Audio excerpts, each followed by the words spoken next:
Hello everyone, welcome back to GK today. और ये है हमारी daily UPSC prelims model and previous questions analysis की सीरीज़, जिसमें आज ये 20th नंबर का लेक्चर रहेगा और एज यूजुअल हम 5 क्वेश्चंस डिस्कस करेंगे विद प्रॉपर एनालिसिस। चलिए स्टार्ट करते हैं। फर्स्ट क्वेश्चन है, कंसीडर द फॉलोइंग स्टेटमेंट्स। यहाँ पे 2 बातें लिखी हुई हैं, आपको बताना है कि कौन कौन सा स्टेटमेंट सही है। फर्स्ट स्टेटमेंट पढ़ते हैं, atmosphere of the earth does not gate heated by the solar radiation directly. क्या जो अर्थ का एटमॉस्फेयर है वो डायरेक्टली हीट नहीं होता बाय द सोलर रेडिएशन। तो ये जो स्टेटमेंट है ये एक्चुअली पूरी तरीके से सही नहीं है, क्योंकि जो अर्थ का एटमॉस्फेयर है वो ऑल्दो सोलर रेडिएशन से हीट होता है, लेकिन जो प्रोसेस है वो उतना ज़्यादा डायरेक्ट नहीं होता। ठीक है, क्योंकि जो सन है जब वो एनर्जी एमिट करती है in the form of electromagnetic radiation, जिसमें कि हमारी विजिबल लाइट भी होती है, यूवी रेज भी होती हैं, तो कुछ सिग्निफिकेंट पोर्शन इस रेडिएशन का हमारे अर्थ के एटमॉस्फेयर पे पहुंचता है। और जो एटमॉस्फेयर है वो डायरेक्टली हीट नहीं होता सन के रेडिएशन से, बल्कि इसका एक इम्पॉर्टेंट रोल होता है इन रीडिस्ट्रीब्यूटिंग द एनर्जी जो कि सन से रिसीव होती है। ठीक है, तो एटमॉस्फेयर जो है वो कुछ इनकमिंग सोलर एनर्जी को ऑल्दो एब्जॉर्ब करता है और फिर रेडिएट कर देता है हीट को वापस टुवर्ड्स द अर्थ सरफेस, जिससे कि हमारा प्लैनेट जो है काफ़ी वार्म होता है। ठीक है, तो यहाँ पे जो स्टेटमेंट है डायरेक्टली की वजह से सही हो जाता है। Solar radiation is mostly shorter waves in comparison to the earth radiation. जो सोलर रेडिएशन है उसमें ज़्यादा छोटी वेव्स होती हैं अगर हम कंपेयर करें अर्थ के रेडिएशन के साथ। तो ये जो स्टेटमेंट है ये भी पार्शली ही करेक्ट है, क्योंकि सोलर रेडिएशन में शॉर्टर वेवलेंथ मौजूद होती हैं, primarily in the form of visible light and the shorter UV rays. जबकि हम अर्थ रेडिएशन की बात करेंगे, जिसको आप टेरेस्ट्रियल या लॉन्ग वेव रेडिएशन भी कह सकते हैं, ये प्रीडोमिनेंटली हिस्सा होती है इंफ्रारेड रेडिएशन का, जिसमें कि हमें लॉन्गर वेवलेंथ्स देखने को मिलती हैं। ठीक है, तो यहाँ पे जो स्टेटमेंट है बिल्कुल सही है, क्योंकि इसमें पॉइंट आउट किया गया है कि सोलर रेडिएशन की जो वेवलेंथ है वो शॉर्ट होती है, मतलब उसमें शॉर्ट वेव्स होती हैं दैन द अर्थ रेडिएशन। लेकिन इंपॉर्टेंट बात जो नोट करने वाली है वो क्या है कि दोनों ही फॉर्म्स ऑफ रेडिएशन जो है वो कंट्रीब्यूट करते हैं to the overall energy balance of the planet. Okay, तो यहाँ पे कुछ पोर्शन इसका भी सही है, तो यहाँ पे आंसर हम लेंगे बोथ 1 and 2।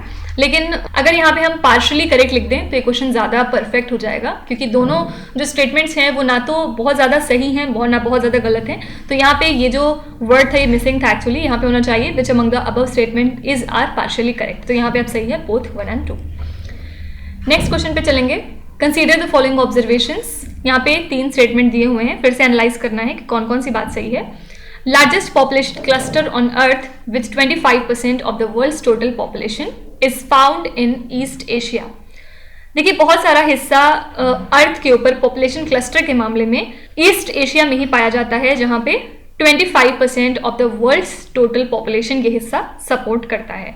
और ये जो रीजन है ये बहुत ही रिच होता है बायोडाइवर्सिटी में, और इसी वजह से ये एक बहुत बड़े अमाउंट ऑफ पॉपुलेशन को सपोर्ट करता है आसानी से। ठीक है, तो ये जो स्टेटमेंट है ये तो बिल्कुल सही है। सेकेंड है, around 2/3 of the earth's population lives in the tropical latitudes. No, इतने लोग यहाँ पे नहीं रह सकते ट्रॉपिकल लैटिट्यूड्स में। और थर्ड है, around 90% of the earth's population lives on 5% of the land. No, तो यहाँ पे एक्चुअली आंसर हो जाएगा आपका ओनली 1, सिर्फ पहला वाला स्टेटमेंट आपका सही है। नेक्स्ट क्वेश्चन पे चलेंगे, पोलर फ्रंट्स। अब पोलर फ्रंट्स के मामले में आपको 3 स्टेटमेंट दिए हुए हैं, आपको बताना है कौन कौन सी बात सही है। Polar fronts are formed on the north and the south poles. जी नहीं, क्योंकि जो पोलर फ्रंट्स हैं वो स्पेसिफिकली नॉर्थ और साउथ पोल पे ही सिर्फ फॉर्म नहीं होते, ये मिड लैटिट्यूड्स में भी फॉर्म हो सकते हैं, typically between 50 and 60 degrees latitude. इसीलिए स्टेटमेंट 1 ऐसे डायरेक्टली कहना कि सिर्फ नॉर्थ एंड साउथ पोल्स पे फॉर्म होते हैं, ये गलत हो जाएगा। Polar fronts are more active during winter in comparison to summer.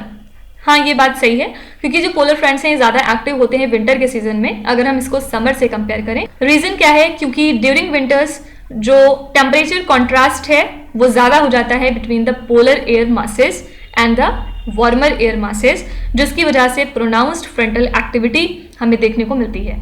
तो स्टेटमेंट 2 बिल्कुल सही है। थर्ड है, became stronger with the increase in difference of temperature between 2 converging air masses.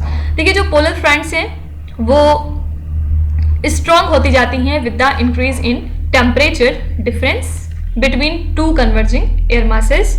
और जैसे जैसे टेम्परेचर कॉन्ट्रास्ट इंक्रीज करता है, इसी के साथ जो इनस्टेबिलिटी है वो भी इन्हांस होती है और जो इंटेंसिटी है पोलर फ्रंट की वो भी मजबूत होती है।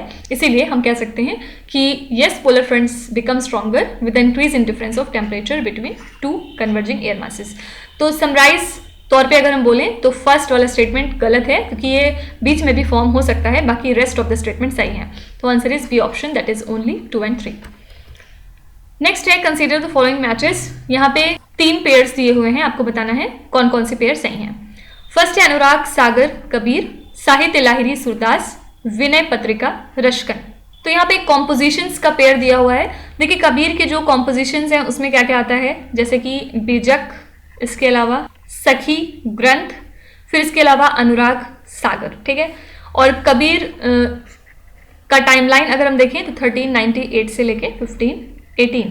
ये एक मिस्टिक पोएट और सेंट थे जिनकी जो पोइट्रीज थी वो ज़्यादा इन्फ्लुएंस थी भक्ति मूवमेंट के साथ। इसी के साथ ही किसके डेसिपल थे, याद रखिएगा, रामानंदा के साथ। ये स्टेटमेंट भी एग्जाम में पूछा गया है 1-2 बार।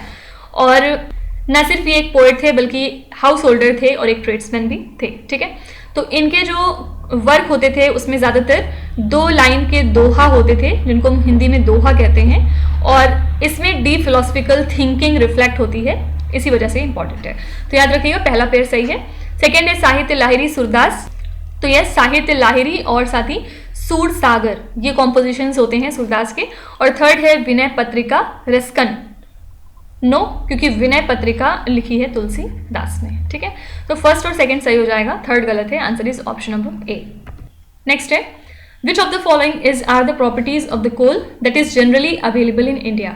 इंडिया के अंदर जो कोयला पाया जाता है उसमें क्या क्या प्रॉपर्टीज मौजूद होती हैं। It is high in silica and alumina, it is lowly abrasive and has low slagging characteristics, it has low ash content.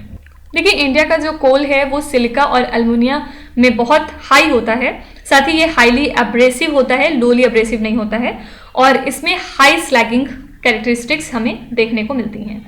इसमें जो ऐश कंटेंट होता है वो लगभग 35 to 45% तक का होता है, और वीक कोल ट्रांसपोर्टेशन सिस्टम है हमारे इंडिया में। इसका मतलब क्या है कि पावर प्लांट्स को पिट हेड्स के पास ही लोकेट करना ज़्यादा इकोनॉमिकल होता है, और ज़्यादातर पिट हेड स्टेशंस के अपने खुद डेडिकेटेड कोल ट्रांसपोर्टेशन सिस्टम मौजूद हैं और वो इंडियन रेलवेज के ऊपर डिपेंड नहीं होते, ठीक है। तो यहाँ पे सिर्फ फर्स्ट जो स्टेटमेंट है वो सही है, क्योंकि इसमें हाई ऐश कंटेंट होता है, हाईली एब्रेसिव होता है और हाई इसकी स्लैगिंग कैरेक्टरिस्टिक्स होती हैं। तो यहाँ पे आंसर हो जाएगा option number A, that is only 1 is correct. तो इसी के साथ हमने आज के 5 क्वेश्चंस को यहाँ पे कवर कर लिया। आई होप कि आपको ये चीज़ समझ में आ रही होगी कि किस तरह से आपको क्वेश्चन को अप्रोच करना है और हर स्टेटमेंट को किस तरह से टैकल करना है। तो धीरे धीरे विद प्रैक्टिस आपको ये जो स्किल है बहुत ही आसानी से आ जाएगी और फिर आप एग्जाम में बहुत बेटर कर सकते हैं।